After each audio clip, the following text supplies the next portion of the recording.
नमस्कार जय जगन्नाथ आम चैनल को आपण मानकु बहुत बहुत स्वागत। सांग माने आजिर एही भिडियो रे आमे जानिबा जे पवित्र महाविषुव पणा संक्रांति दिन निज घर को केउ जिनिस किणिकी आनिबा द्वारा संपूर्ण वर्षटी रे आपणक गृह रे धनर वर्षा हेब अर्थात आपणक गृह रे दरिद्रता किंबा धनर अभाव देखा देब नाही।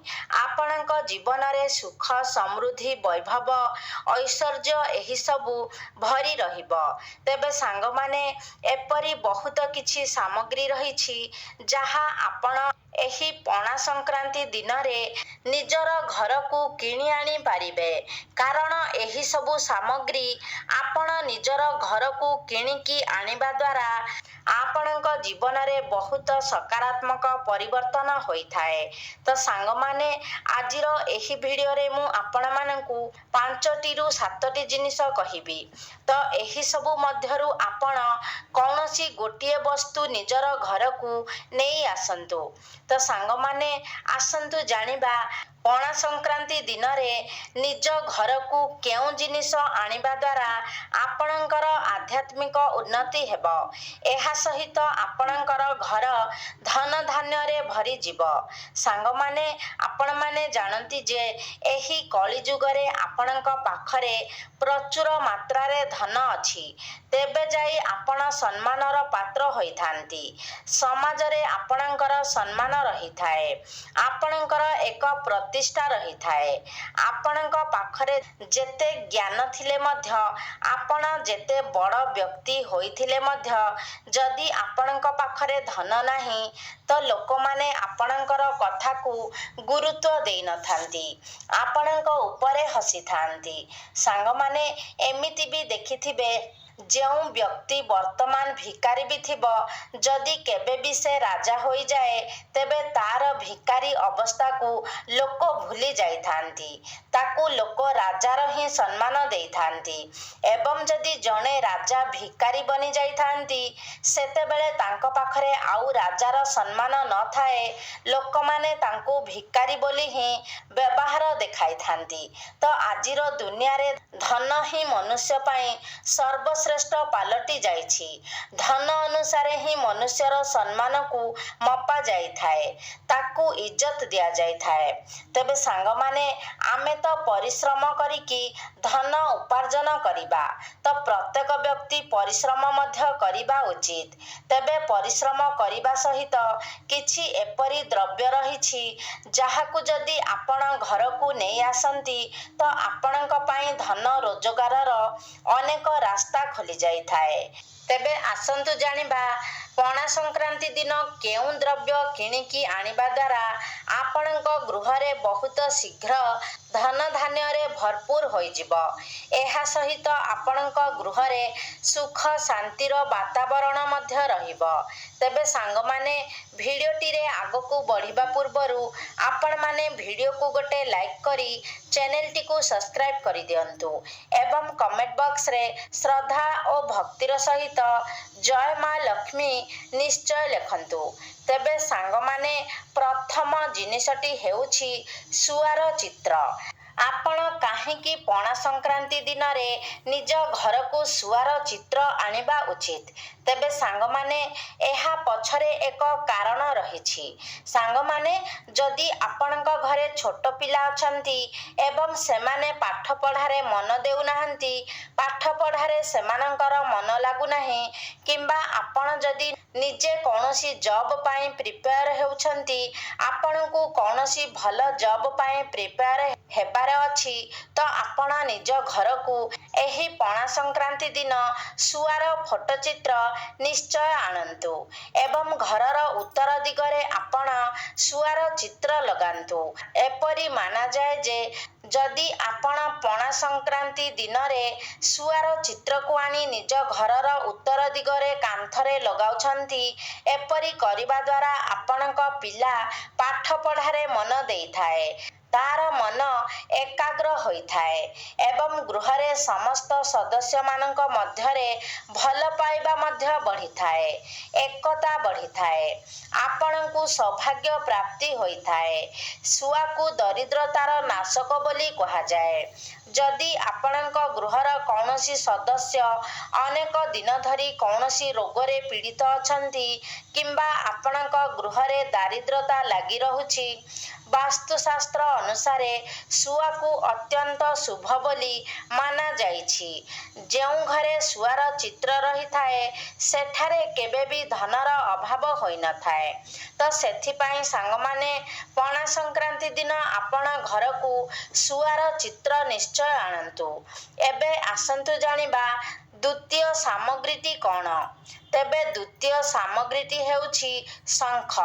ସାଙ୍ଗମାନେ, ଆମର ହିନ୍ଦୁ ଶାସ୍ତ୍ରରେ ଶଙ୍ଖକୁ ବହୁତ ପବିତ୍ର ବୋଲି ମାନାଯାଇଥାଏ। ତେବେ ଏପରି କାହିଁକି ମାନାଯାଇଥାଏ? କାରଣ ସମୁଦ୍ର ମନ୍ଥନ ସମୟରେ ଶଙ୍ଖର ଉତ୍ପତ୍ତି ହୋଇଥିଲା ଏବଂ 14ଟି ରତ୍ନ ମଧ୍ୟରେ ଶଙ୍ଖର ଗଣନା ମଧ୍ୟ ହୋଇଥାଏ। ଶଙ୍ଖକୁ ସ୍ୱୟଂ ଭଗବାନ ବିଷ୍ଣୁ ନିଜ ହସ୍ତରେ ଧାରଣ କରିଥାନ୍ତି ଏବଂ ଶଙ୍ଖରେ ମା ଲକ୍ଷ୍ମୀଙ୍କର ମଧ୍ୟ ନିବାସ ହୋଇଥାଏ। ଯେଉଁ ଘରେ ପ୍ରତିଦିନ ଶଙ୍ଖ ଧ୍ୱନି କରାଯାଇଥାଏ ସେହି ଘରେ ସର୍ବଦା ବାତାବରଣ ପବିତ୍ର ଏବଂ ଶୁଦ୍ଧ ରହିଥାଏ। ସେହି ଘରରେ ଯାହା ବି କିଛି ନକାରାତ୍ମକ ଶକ୍ତି ରହିଥାଏ ସେ ସବୁର ନାଶ ହୋଇଯାଇଥାଏ। ପଣା ସଂକ୍ରାନ୍ତି ଦିନ ଯଦି ଆପଣ ନିଜ ଘରକୁ ଶଙ୍ଖ କିଣିକି ଆଣୁଛନ୍ତି ତ ଭଗବାନ ଶ୍ରୀ ବିଷ୍ଣୁଙ୍କ ସହିତ ମାତା ଲକ୍ଷ୍ମୀ ମଧ୍ୟ ଆପଣଙ୍କ ଗୃହରେ ନିବାସ କରିଥାନ୍ତି। ବିଶେଷ କରି ପଣା ସଂକ୍ରାନ୍ତି ଦିନ ନିଜ ଘରେ ଆପଣ ଶଙ୍ଖ ଧ୍ୱନି କରିବା ଉଚିତ, ଯାହା ଫଳରେ ପୁରା ବର୍ଷଟି ଆପଣଙ୍କ ପାଇଁ ଶୁଭମୟ ରହିବ।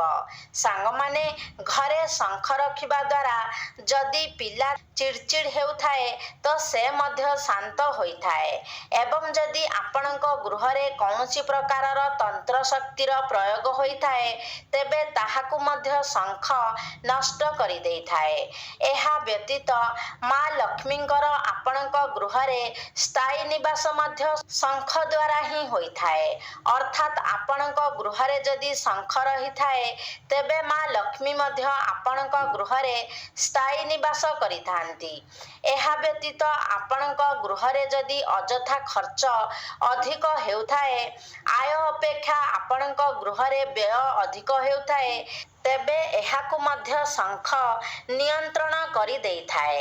ଶଙ୍ଖ ଆପଣଙ୍କର ଅତିରିକ୍ତ ଖର୍ଚ୍ଚକୁ ରୋକିବାର କାର୍ଯ୍ୟ କରିଥାଏ, ଯାହା ଫଳରେ ଆପଣଙ୍କ ଗୃହରେ କେବେ ବି ଧନର ଅଭାବ ହୋଇନଥାଏ ଏବଂ ଗୃହରେ ସର୍ବଦା ଶାନ୍ତିର ପରିବେଶ ରହିଥାଏ।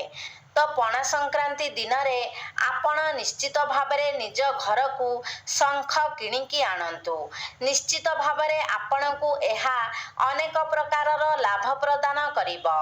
ତେବେ ତୃତୀୟ ସାମଗ୍ରୀଟି ହେଉଛି ଭଗବାନ ଶ୍ରୀ ଗଣେଶଙ୍କର ମୂର୍ତ୍ତି।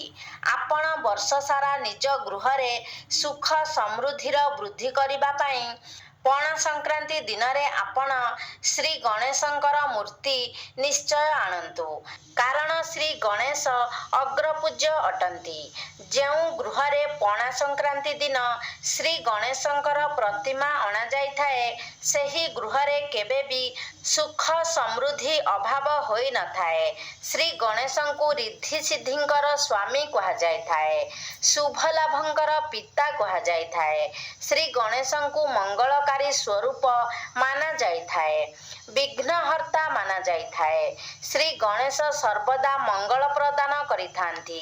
ତ ଆପଣମାନେ ମଧ୍ୟ ଯଦି ଚାହୁଁଛନ୍ତି ଯେ ଆପଣଙ୍କ ଜୀବନରେ ଥିବା ସମସ୍ତ ବାଧାବିଘ୍ନ ଦୂର ହୋଇଯାଉ, ଆପଣଙ୍କର ଜୀବନରେ ମଙ୍ଗଳ ଆସୁ, ତ ସେଥିପାଇଁ ଆପଣମାନେ ନିଶ୍ଚିତ ଭାବରେ ପଣା ସଂକ୍ରାନ୍ତି ଦିନରେ ନିଜର ଘରକୁ ଶ୍ରୀ ଗଣେଶଙ୍କର ପ୍ରତିମା କିମ୍ବା ଫଟୋ ନିଶ୍ଚିତ ଭାବରେ ଆଣନ୍ତୁ। ଚତୁର୍ଥ ସାମଗ୍ରୀଟି ହେଉଛି ତୁଳସୀ ଗଛ। ସାଙ୍ଗମାନେ, ଆମର ହିନ୍ଦୁ ଧର୍ମରେ ତୁଳସୀ ଗଛକୁ ବହୁତ ଅଧିକ ପବିତ୍ର ମାନାଯାଇଥାଏ। ତୁଳସୀ ଗଛକୁ ମା ଲକ୍ଷ୍ମୀଙ୍କର ସ୍ୱରୂପ ମାନାଯାଇଥାଏ। ସେଥିପାଇଁ ପ୍ରତ୍ୟେକ ଦିନ ନିୟମିତ ଭାବରେ ମା ତୁଳସୀଙ୍କର ପୂଜା କରିବା ଦ୍ୱାରା ଆପଣଙ୍କୁ ଶ୍ରୀ ବିଷ୍ଣୁଙ୍କ ସହିତ ମାତା ଲକ୍ଷ୍ମୀଙ୍କର ଆଶୀର୍ବାଦ ମଧ୍ୟ ପ୍ରାପ୍ତି ହୋଇଥାଏ। ସେଥିପାଇଁ ପଣା ସଂକ୍ରାନ୍ତି ଦିନରେ ଆପଣ ନିଜ ଗୃହରେ ତୁଳସୀ ଗଛ ନିଶ୍ଚୟ ଭାବରେ ଲଗାନ୍ତୁ। ଯାହା ଫଳରେ ବର୍ଷ ସାରା ଆପଣଙ୍କ ଗୃହରେ ସୁଖ ସମୃଦ୍ଧି ଲାଗି ରହିବ। ଆପଣଙ୍କ ଗୃହରେ ଧନ ଧାନ୍ୟରେ ବୃଦ୍ଧି ହେବ। ସାଙ୍ଗମାନେ, ମା ଲକ୍ଷ୍ମୀଙ୍କୁ ଆମେ ଧନର ଦେବୀ ଭାବରେ ଜାଣିଥାଉ। ମାତ୍ର ଧନ ଦେବାର ଅଧିକାର ଶ୍ରୀ ବିଷ୍ଣୁଙ୍କ ନିକଟରେ ରହିଥାଏ ଏବଂ କାହାକୁ କେତେ ମାତ୍ରାରେ ଧନ ଦିଆଯିବ ତାହା ଶ୍ରୀ ବିଷ୍ଣୁ ହିଁ ନିର୍ଦ୍ଧାରିତ କରିଥାନ୍ତି।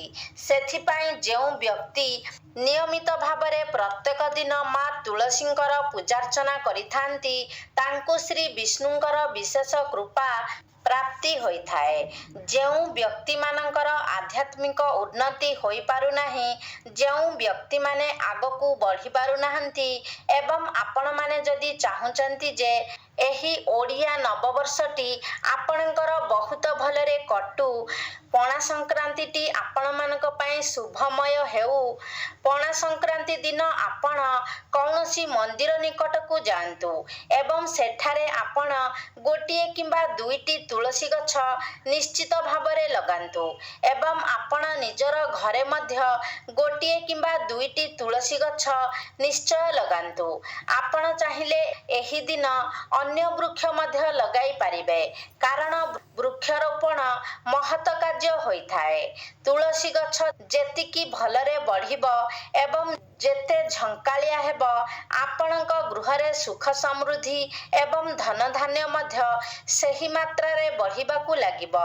ସେଥିପାଇଁ ନିଶ୍ଚିତ ଭାବରେ ପଣା ସଂକ୍ରାନ୍ତି ଦିନରେ ଆପଣ ତୁଳସୀ ଗଛ ଏବଂ ଅନ୍ୟାନ୍ୟ ବୃକ୍ଷ ମଧ୍ୟ ରୋପଣ କରନ୍ତୁ। ପଞ୍ଚମ ସାମଗ୍ରୀଟି ହେଉଛି ମୟୂର ପଙ୍ଖ। ଏହି ମୟୂର ପଙ୍ଖଟି ଭଗବାନ ଶ୍ରୀକୃଷ୍ଣଙ୍କର ଅତ୍ୟନ୍ତ ପ୍ରିୟ ବସ୍ତୁ ଅଟେ। ଶ୍ରୀକୃଷ୍ଣ ସର୍ବଦା ନିଜର ମସ୍ତକରେ ମୟୂର ପଙ୍ଖକୁ ଧାରଣ କରିଥାନ୍ତି। ଶ୍ରୀକୃଷ୍ଣଙ୍କର ମକୁଟରେ ସବୁବେଳେ ମୟୂର ପଙ୍ଖ ରହିଥାଏ ଏବଂ ମୟୂର ପଙ୍ଖ ଦ୍ୱାରା ମା ଲକ୍ଷ୍ମୀ ମଧ୍ୟ ଆକର୍ଷିତ ହୋଇଥାନ୍ତି। ତ ପଣା ସଂକ୍ରାନ୍ତି ଦିନ ଆପଣ ନିଜ ଘରକୁ ମୟୂର ପଙ୍ଖ କିଣିକି ଆଣନ୍ତୁ ଏବଂ ଏହାକୁ ଆପଣ ନିଜ ଘରର ଉତ୍ତର ଦିଗର କାନ୍ଥରେ ଲଗାଇ ଦିଅନ୍ତୁ। ଆପଣ ଯଦି ନିଜ ଘରର ଉତ୍ତର ଦିଗରେ ମୟୂର ପଙ୍ଖ ଲଗାଉଛନ୍ତି ତ ଏହା ଆପଣଙ୍କ ଘରେ ଥିବା ସମସ୍ତ ପ୍ରକାରର ନକାରାତ୍ମକ ଶକ୍ତିକୁ ଟାଣି ବାହାର କରିଦେଇଥାଏ ଏବଂ ଆପଣଙ୍କ ଗୃହରେ ଧନ ଧାନ୍ୟରେ ମଧ୍ୟ ବୃଦ୍ଧି କରିଥାଏ। ଷଷ୍ଠ ସାମଗ୍ରୀଟି ହେଉଛି ଚାନ୍ଦିର ହାତୀ। ଯଦି ଜ୍ୟୋତିଷ ଶାସ୍ତ୍ର ଅନୁସାରେ ଆପଣ ନିଜ ଘରକୁ ପଣା ସଂକ୍ରାନ୍ତି ଦିନରେ ଚାନ୍ଦିର ହାତୀ କିଣିକି ଆଣୁଛନ୍ତି ତ ଆପଣଙ୍କର ବ୍ୟାପାର ଏବଂ ଚାକିରି କ୍ଷେତ୍ରରେ ବହୁତ ଅଧିକ ଉନ୍ନତି ହୋଇଥାଏ। ଗୃହରେ ସର୍ବଦା ସୁଖ ଶାନ୍ତିର ବାସ ହୋଇଥାଏ। ଯଦି ଆପଣ ଚାହୁଁଛନ୍ତି ଯେ ଆପଣଙ୍କ ଗୃହରେ ସର୍ବଦା ସୁଖ ଶାନ୍ତିର ବାସ ହେଉ ତ ନିଶ୍ଚିତ ଭାବରେ ଆପଣ ନିଜ ଘରକୁ ଚାନ୍ଦିର ହାତୀ କିଣିକି ଆଣନ୍ତୁ। ଯାହା ଫଳରେ ଆପଣଙ୍କ ଗୃହରେ ସର୍ବଦା ସୁଖ ସମୃଦ୍ଧି ଏବଂ ବୈଭବ ଭରି ରହିବ। ସପ୍ତମ ସାମଗ୍ରୀଟି ହେଉଛି ଧାତୁରେ ନିର୍ମିତ କଇଁଚ। ଆପଣ ଚାହିଁଲେ ଚାନ୍ଦିର ନିର୍ମିତ କଇଁଚ ଆଣିପାରିବେ କିମ୍ବା ପିତ୍ତଳରେ ନିର୍ମିତ କଇଁଚ ମଧ୍ୟ ଆପଣଙ୍କ ଘରକୁ ଆଣିପାରିବେ। ଏହାକୁ ବହୁତ ଶୁଭ ମାନାଯାଇଥାଏ ଏବଂ ଏହାକୁ ଆପଣ ଉତ୍ତର ଦିଗରେ ସ୍ଥାପନ କରନ୍ତୁ। ତ ସାଙ୍ଗମାନେ, ଯଦି ଆପଣ ଧନର ଅଭିଳାଷ ରଖିଛନ୍ତି ତେବେ ଏହାକୁ ଆପଣ ଉତ୍ତର ଦିଗରେ ରଖନ୍ତୁ। ଯଦି ଆପଣ ସୁଖ ଶାନ୍ତିର କାମନା କରୁଛନ୍ତି ତ ଏହାକୁ ଆପଣ ପୂର୍ବ ଦିଗରେ ରଖନ୍ତୁ ଏବଂ ଯଦି ଆପଣ ଉତ୍ତମ ସ୍ୱାସ୍ଥ୍ୟର ପ୍ରାପ୍ତି ଚାହୁଁଛନ୍ତି ତ ଏହାକୁ ଆପଣ ପଶ୍ଚିମ ଦିଗରେ ସ୍ଥାପନ କରନ୍ତୁ।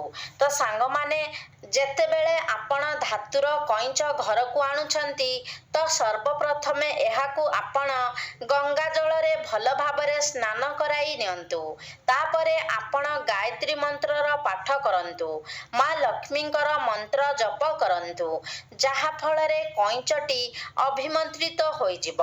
ତାପରେ ଆପଣ ନିଜର କାମନା ଅନୁସାରେ ଏହାକୁ ସେହି ଦିଗରେ ଆପଣ ସ୍ଥାପନ କରନ୍ତୁ।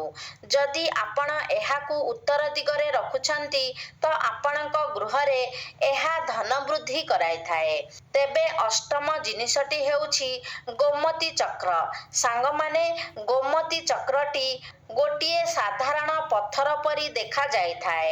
ସାଙ୍ଗମାନେ, ଘରେ ଗୋମତୀ ଚକ୍ର ରଖିବା ଦ୍ୱାରା ଆପଣଙ୍କୁ ଶତ୍ରୁ ଭୟ ଲାଗିନଥାଏ। ଆପଣ ଯଦି ସଧବା ନାରୀ ଅଟନ୍ତି ଏବଂ ନିଜ ସିନ୍ଦୁର ଡବାରେ ଆପଣ ଗୋଟେ ଗୋମତୀ ଚକ୍ର ରଖୁଛନ୍ତି ତ ଏହା ଆପଣଙ୍କର ସ୍ୱାମୀଙ୍କୁ ସମସ୍ତ ବିପଦରୁ ରକ୍ଷା କରିଥାଏ। ଆପଣଙ୍କ ମଧ୍ୟରେ ଭଲ ପାଇବା ବଢ଼ିଥାଏ। ଆପଣ ଚାହିଁଲେ 11ଟି ଗୋମତୀ ଚକ୍ରକୁ ହଳଦିଆ କପଡ଼ାରେ ବାନ୍ଧି ମା ଲକ୍ଷ୍ମୀଙ୍କ ନିକଟରେ ପୂଜାର୍ଚ୍ଚନା କରି ନିଜର ଧନ ରଖୁଥିବା ସ୍ଥାନରେ ମଧ୍ୟ ରଖିପାରିବେ, ଯାହା ଫଳରେ ଆପଣଙ୍କ ଗୃହରେ ଧନ ଧାନ୍ୟରେ ବୃଦ୍ଧି ହେବ ଏବଂ ଗୃହରେ କେବେ ବି ଧନର ସମସ୍ୟା ଦେଖାଦେବ ନାହିଁ। ତ ସାଙ୍ଗମାନେ, ଏହି ଭିଡ଼ିଓରେ ମୁଁ ଆପଣମାନଙ୍କୁ ଯେତୋଟି ସାମଗ୍ରୀ ବିଷୟରେ କହିଲି ତା ମଧ୍ୟରୁ କୌଣସି ଗୋଟିଏ ଆପଣ ନିଶ୍ଚିତ ଭାବରେ ପଣା ସଂକ୍ରାନ୍ତି ଦିନ ନିଜର ଘରକୁ ନେଇ ଆସନ୍ତୁ, ଯାହା ଫଳରେ ସମ୍ପୂର୍ଣ୍ଣ ବର୍ଷଟି ଆପଣଙ୍କ ପାଇଁ ମଙ୍ଗଳମୟ ରହିବ, ଆପଣଙ୍କର ଆର୍ଥିକ ସ୍ଥିତିକୁ ମଜବୁତ କରିବ ଏବଂ ଗୃହରେ ସୁଖ ସମୃଦ୍ଧି ମଧ୍ୟ ବଢ଼ାଇବ। ତେବେ ସାଙ୍ଗମାନେ, ଆଶା କରୁଛି ଆଜିର ଭିଡ଼ିଓଟି ଆପଣମାନଙ୍କୁ ନିଶ୍ଚିତ ଭାବରେ ଭଲ ଲାଗିଥିବ। ଯଦି ଭଲ ଲାଗିଛି ତାହେଲେ ଲାଇକ୍ କରନ୍ତୁ, ସେୟାର କରନ୍ତୁ।